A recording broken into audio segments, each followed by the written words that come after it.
Tom Weiskopf, what is going through Jack's mind right now? He has not experienced this kind of a streak in a long time. If I knew the way he thought, I would have won this tournament. So what were you thinking all those years that nobody else supposedly was? Good question. I don't know. You know, I don't know what they were thinking. All I was thinking about what I was doing. And, you know, I just kept my mind on what I was doing. And I always felt like, you know, I always played, you know, people say I didn't play aggressive golf. I was very conservative. And I think there's a difference between smart golf and dumb golf. And dumb golf to me is being aggressive when you don't have a chance to be aggressive and the penalty's too great. Smart golf is when you take your chances when it doesn't look like you have to take a chance. It just happens. In other words, like the shot there at 16, taking it into the hole. And, you know, that's fairly aggressive to take it right dead at the hole. But the only thing is, all you have to really do there is to hit it past the bunker, and the ball's got to hit the bank and come back down to the hole. So it's not a very hard shot. But and that's just the way I played. I played within myself and what I knew I thought I could do. And that's all I was thinking. Considering that you had played very un-Nicklaus-like golf going into that tournament, the '86 Masters, after a not-so-thrilling 1985, what do you attribute for the turnaround that you were playing your kind of golf again? Oh, Peter, I don't know. I think that just happened to be a week. I was in '85. I'd gone on a diet and got so skinny I could hardly my clothes just fell off of me, and I had no strength at all. I remember the U.S. Open. But you looked good. Oh yeah, it looked great, but I could hit it, almost hit it out of my shadow. And then '86, I started out the year and actually hit the ball pretty good early in the year, but couldn't make a putt. And then I think the Augusta I started, or no, it was the other way around. Maybe I wasn't hitting the ball very well and was putting. Then I got to Augusta and I started hitting the ball better, and then I finally started putting. But my putting got better every day, and my hitting the ball got better every day. And you know, finally I just got into a position where I did something when I hold the putt at 9, followed up with a putt at 10, and a putt at 11. And what happened the rest of the year and what happened in '85 didn't make any difference. I was in the middle of the Masters. I had a chance to win, and you know, you don't remember all that other stuff. You just go play what you're doing. People forget, I think, sometimes that you weren't 100 shots back with one round to go, needing to shoot 53. And you were just 4 shots back and right in the middle of the thing. It was not that I was only 4 shots back. There just weren't that many players ahead of me. That's right. Half a dozen players ahead of me or something. Whatever there was. But it really wasn't that I had to shoot a great. I had to shoot a great round, but it was. I just had to go do it. You just say, yeah, okay, well, I can shoot 65 and win, but you got to go shoot the 65. You had been used to, over your career, that when your name would work its way to the top of the leaderboard, that would shake up a lot of guys around your name. What was your reaction, if you had one at all, or it even occurred to you at the time, there they go, they're falling off the leaderboard again because my name's at the top? No, I never thought that. They haven't fallen off the leaderboard with my name at the top since 1980. And certainly they weren't falling off in '86, not because of my name was up there, but they started falling off the leaderboard because it was the Masters, and to win the Masters is something that other people wanted to do too, and I guess maybe I had done it before, and I knew how to get it done. We've got a young man on the phone who was born in the year that you won your most recent Masters, 14-year-old Jeffrey. How are you, sir? Yeah, hi. First of all, I'd like to say it's a pleasure to talk to you, Mr. Nicklaus. Jeffrey? And I'd like to ask you who you think who do you pick for this year's Masters? Well, Jeffrey, if I knew the answer to that question, I would be rich next week. There's so many good players out there today. I mean, I think if anybody wouldn't pick between David Duval and Tiger Woods, I think if the two of them are obviously have got to be the players to beat. But obviously, I think the way David's playing right now, it's fantastic. I had the pleasure of having both of those young men on my President's Cup team last December. They're both very positive. They're both great players, and any of those other players on that team will have an opportunity to win. I mean, there's so many good players now that to try to pick one out of the pack is pretty difficult. That wasn't bad either. That was the putt for the 59. Yeah, as a matter of fact, I happened to see that on television. I don't watch a lot of golf, Peter, but I did happen to see that. I mean, I turned on the television and I said, huh? You know, I mean, what was it, minus 13 or something? You know, I said, no, come on, that's got to be a misprint. So I've got to just see just a little bit more to see if that's not a misprint or whatever it was. But that was some round. And how many golf books have you read? Peter, other than editing my own books, I've never read a golf book. We'll be right back. As we leave you for just a moment, let's take a look at Jack's record at the Masters from 1962, the year that he turned professional, through 86, his most recent victory at Augusta National, 25 appearances, 6 wins, 4 times runner-up, 15 top 5s, and 18 top 10s. Don't go away.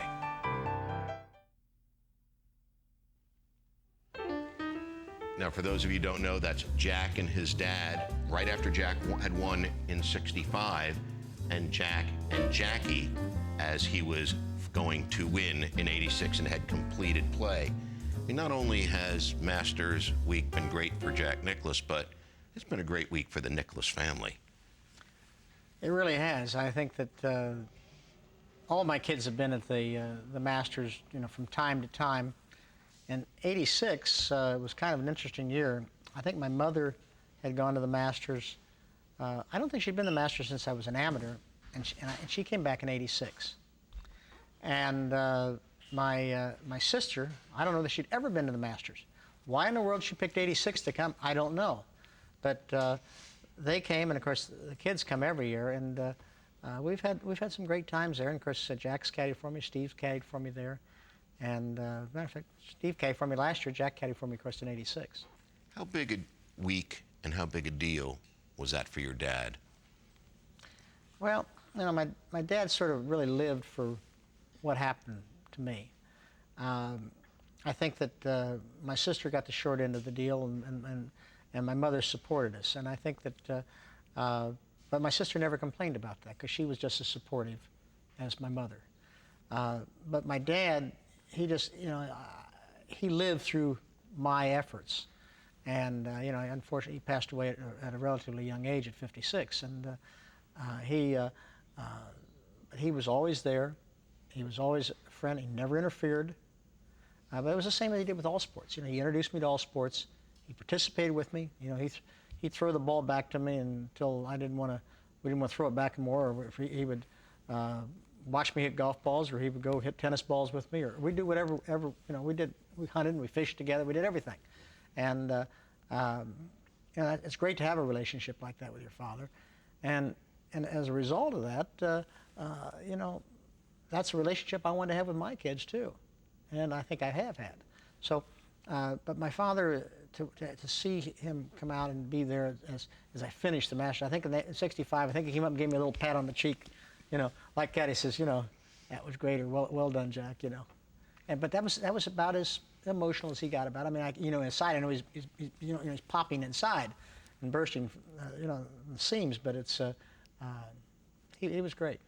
How big an assist does your wife Barbara get for the success of your career and helping to keep life real organized?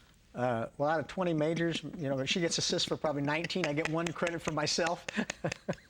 Barbara's great. Barbara's, I'd hate to think what my life would have been had I not married Barbara Bash, and the way she's handled things. I mean, our kids all know me. They all know me because she made sure that happened, and I made sure it happened. But she's always was never said, you know, Jack, you need to do this. She always would not really do it, but it always happened. You know, I mean, she was always there, and she always knew the right thing to do and the right thing to say. And that's, you know, not many guys are that lucky. I mean, I know that when I started on the tour, there was an awful lot of guys that I started with that probably had, you know, as much talent as I did, but they didn't have the support that I had. And as a result, my life was made easy and allowed me to go play golf and do the things I needed to do, where they didn't really have that support. And so maybe I think winning breeds winning. So I got a little bit lucky when I was younger. I learned how to do a few things and had that support. And then as a result, you know, I got a little further ahead than they did. We know what a lot of the public want for you, which is to win another 20 majors. What do your kids want for you, do you suppose? They want me to have fun. And I played with Gary this morning. I played with Jack on Friday. I played Gary yesterday too. And you know, Gary watched me swing today, and I mean, he was hitting it 80 yards by me, and you know, it was never, Jad, you need to do this. It's just great seeing you come out and hitting the ball. It's great to see you out. I played my first 9 holes after the surgery with Jackie the other day, and you know, I mean, it was ridiculous. I mean, you know, as I say, 80 yards behind him, but that's all right. They understood that and understood what I was doing, and they know that my quality of life really wasn't very good from an activity standpoint.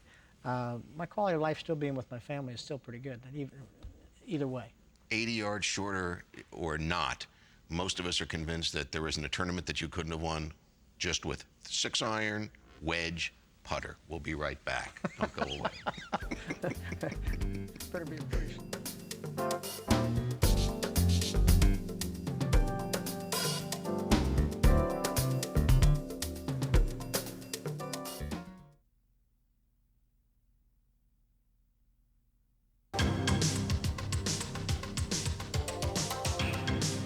On Golf Talk Live, we select one of the questions you have emailed to us during the week, and the question tonight for Jack Nicklaus is, I was wondering what you think about the rivalry between David Duval and Tiger Woods.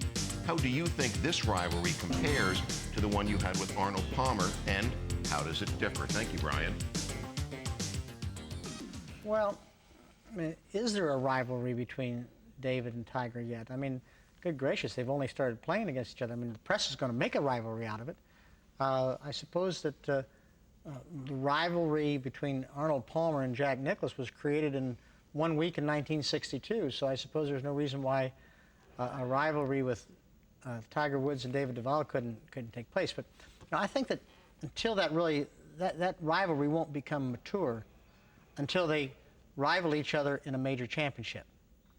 Right now, David hasn't won a major championship yet, and Tiger has won in his amateurs, but he's only won 1 professional major. So when the two of them start playing, and those are the two that are coming down to the wire, then it'll become a real rivalry. Right now, there's still a lot of other players out there that have an opportunity to win, and rightly so, because there's a lot of very, very good players. Obviously, the two of them are the dominant players, but I think that you know, the Masters may make that happen this week. I have a yes or no question for you based on what you just said about Tiger's amateurs. Is the U.S. Amateur a major championship? Well, what do you mean, well? What happened to yes or no? Don't give me that look. I can't answer it that way because it's not actually the truth. When Bobby Jones won it, it was a major. When I won it, it was on the fringes of still being a major. Today, it's not looked upon as being a major. However, apples to apples, Jones won amateurs, I won amateurs, and Tiger won amateurs. I would say they're majors. Let's see what Mark wants to ask you. This may not be a yes or no question. Mark in Nova Scotia, your question for Jack, sir. Good evening, Mr. Kessler, Mr. Nicklaus. It's certainly a pleasure, gentlemen. Thank you. Mr. Nicklaus, first, I'd just like to thank you for the countless hours of entertainment that you provided me and so many other fans with over the course of your glorious career. It's truly been a pleasure to follow the game during your era of golf, and many of the memories will be vivid, of course, forever. My question for you this evening is wondering if you can talk a little bit about your current relationship with Arnold Palmer. I know that over the years you've been tremendous competitors both on and off the golf course, and also, I think, good friends and partners in team events. But could you just tell me a little bit about whether you've seen Mr. Palmer lately and your current relationship these days? Thanks very much. Well, we just had dinner about an hour ago. Winnie and Barbara have been close friends for years, and Arnold and I have been close friends. We came up and had dinner here before we came here tonight. Arnold and I, our relationship goes back to when we first started on the tour. I first started on the tour, and Arnold, I was this young upstart that came in, and Arnold treated me, you know, as nice as anybody could treat me. I mean, here I whipped him in the '62 Open, which was my first year on tour. Yet, you know, we spent a lot of time together, and I never forget the way he treated me. He was great. And through the years, we have competed in about everything you can compete against. I mean, whether it's golf, business, design, you name it, we've competed, and we'll continue to compete. But that's what really both of us love, because both of us would love to beat the other one in anything we do, yet that doesn't mean we can't sit down, have dinner, think alike, do other things, have fun, and be great friends, which we are. Did you fight over the check? No, I let him have it tonight. We'll be right back. It was at his club. We'll be right back. A couple more minutes with Jack.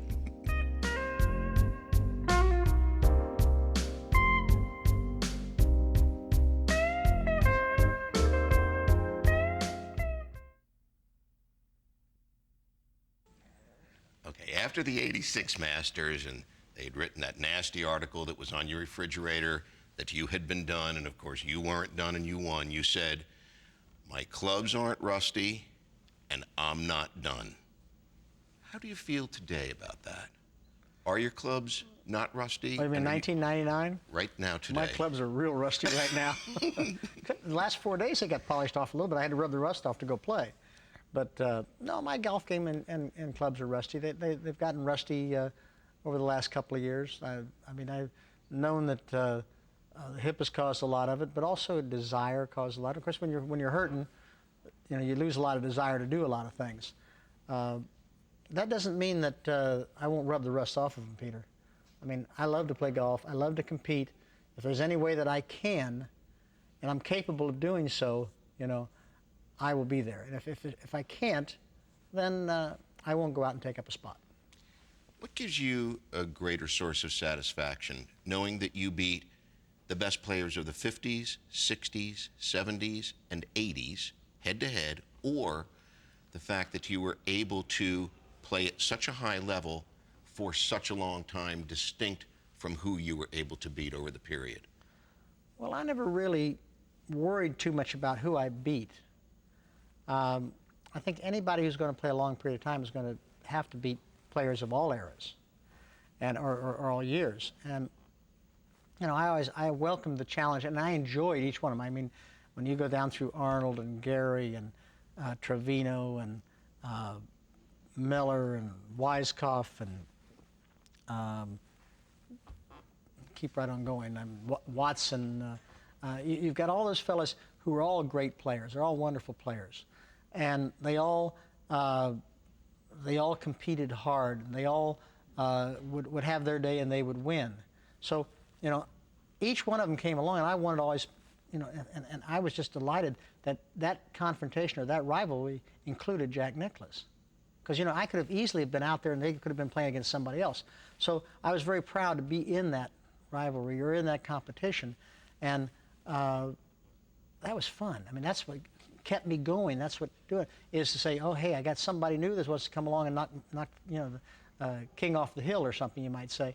And so that spurred me, made me work harder. And but I was proud that I was able to, you know, do it for a long period of time. If you can prepare as you wish to, where will we see you next playing golf on television? Peter, I hope the Memorial Tournament. That's pretty soon after surgery, but don't count me out. Never do.